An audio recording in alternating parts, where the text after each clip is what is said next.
सो आज का हमारा टॉपिक है ओवेरियन सिस्ट। लाइक यहाँ पे आपको एक डायग्राम दिखा होगा, तो these are the normal ovary, these are the cystic ovary. So आज का हमारा ये टॉपिक रहेगा। तो इसको फर्स्ट समझते हैं कि ओवेरियन सिस्ट होते क्या। These are the fluid filled sacs that can form on your ovaries. ये बहुत ज़्यादा कॉमन होते हैं और मेनली 3 मिलियंस वुमेन्स को भी अफेक्ट करते हैं। Many women will develop an ovarian cyst at some point of in their lifetime. However, you may not even know that ovarian cysts are generally painless होते हैं and do not cause any symptoms. Asymptomatic होते हैं। Mainly ovarian cyst बहुत ज़्यादा common है और at a point of lifetime कभी ना कभी हर एक वुमेन और हर एक लड़की को होता ही है। और ये मेनली तो एसिम्टोमेटिक होते हैं और पेनलेस होते हैं। इसी रीज़न के कारण जो मेजॉरिटी ऑफ ओवेरियन सिस्ट होते हैं no cause for a concern. Unfortunately इनके फ्यू एक्सेप्शन भी हैं। लाइक अपन समझते हैं, सी इधर क्या है, वो फंक्शनल ओवेरियन सिस्ट। लाइक दो केस होते हैं ओवेरियन सिस्ट के, एक फंक्शनल एक नॉन फंक्शनल। लाइक फंक्शनल के केस में no need to worry, these are the cyst are the most common type. ठीक है, इनको हम गुड काइंड ऑफ सिस्ट भी बोलते हैं। Why we call them functional cyst, because they are produce by normal ovary functions. In fact क्या होता है, cyst about 1 inch in diameter as well as several smaller ones are produce every time in a woman ovulates. जब women ovulates करती है तो normal 1 inch in diameter as well as उससे भी छोटे कुछ सिस्ट डेवलप होते हैं। तो दीज फंक्शनल सिस्ट को हम डिवाइड कर सकते हैं आइदर इनटू फॉलिकुलर सिस्ट या फिर कॉर्पस ल्यूटियम सिस्ट। लाइक ये भी एक डायग्राम है जिसमें आपको एक सिस्टिक ओवरी इधर दिखाई जा रही है, these are the normal ovary. Okay, so मैंने पहले बताया कि दो फंक्शनल ओवरी को एज भी ऑलरेडी एक्सप्लेन अर्लियर कि फंक्शनल सिस्ट दो प्रकार के होते हैं, follicular cyst and corpus luteum cyst. जो फॉलिकुलर सिस्ट क्या होते हैं, ये फील्ड होते हैं with clear fluid and lack blood supply. ये एग्जिस्ट करते हैं बिफोर ओव्यूलेशन, हमें क्योंकि पता है जो फॉलिकुलर फेज होता है बिफोर ओव्यूलेशन होता है। And occur will eventually develop into corpus luteum. और ये फॉलिकुलर सिस्ट ही होता है जो कि फर्दर एक कॉर्पस ल्यूटियम सिस्ट में फर्दर डेवलप हो जाता है। तो almost every woman however they are generally go away on there on in a few weeks, in some cases then grow up to 4 inches in diameter, but they are still usually monitored and left to resolve themselves. जो functional cyst होते हैं वो automatically resolve हो जाते हैं खुद, इसलिए इतना ज़्यादा वरी होने की जरूरत नहीं है। However they may grow up to 4 inches. वैसे नॉर्मल साइज इनका 1 इंचेस के अप्रॉक्स होता है, लेकिन ये फर्दर 4 इंचेस भी ग्रो कर सकते हैं, लेकिन ये खुद ही ऑटोमेटिकली रिजॉल्व हो जाते हैं। लाइक कॉर्पस ल्यूटियम सिस्ट हमें पता है आफ्टर ओव्यूलेशन होते हैं और ये प्रोड्यूस करते हैं progesterone in order to prepare the uterus for pregnancy. जो कॉर्पस ल्यूटियम का फंक्शन है क्या होता है कि प्रोजेस्टेरॉन प्रोड्यूस करते हैं in order to prepare the uterus for pregnancy.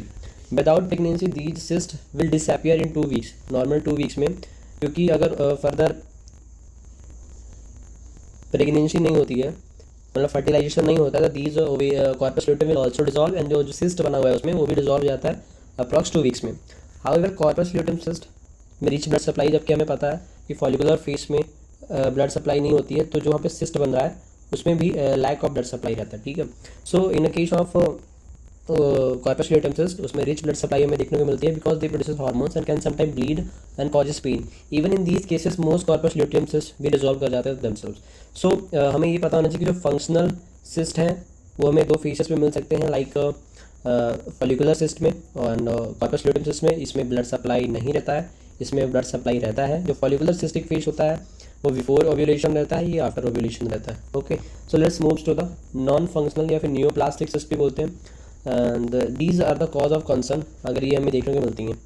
सो यहाँ पे ओवेरियन सिस्ट के बारे में दिखाया जा रहा है, these are the non functional cyst and these are the functional cyst, जिसके बारे में अपन ने अभी पढ़ा, follicular cyst and these is the corpus luteum cyst. So non functional cyst भी 4 प्रकार की होती हैं, haemorrhagic cyst, endometrioma, para ovarian cyst and teratoma. So, instead of occurring as a result of natural ovary functions, neoplastic cysts are new tissues that grow from a tissue in the ovary.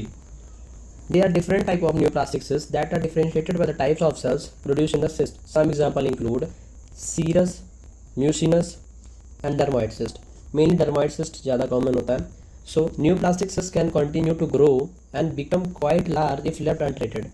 For this reason, neoplastic cysts are usually removed if they have grown over 2 inches in diameter. When it comes to neoplastic cyst, it is another type of neoplastic cyst rather than it is the size that determine if a surgical intervention is needed. तो ऐसा बोला कि जो neoplastic cyst होता है वो continuously grow करता रहता है अगर हम उसको अनट्रीटेड छोड़ते हैं। नॉर्मली जब ये 2 इंचेस से ज़्यादा हो जाता है तो देन इस कॉज ऑफ कंसर्न बन जाता है, देन हमें सर्जरी लगती है for removal of this type of cyst. So further ovarian cyst में इतना ही था। सो एक ये बहुत ज़्यादा कॉमन कंडीशन है इंडियंस वुमेन में, फर्दर ये घर में भी ज़्यादा आपको देखने को मिलेगी। सो these cysts are very common, so no need to buy, just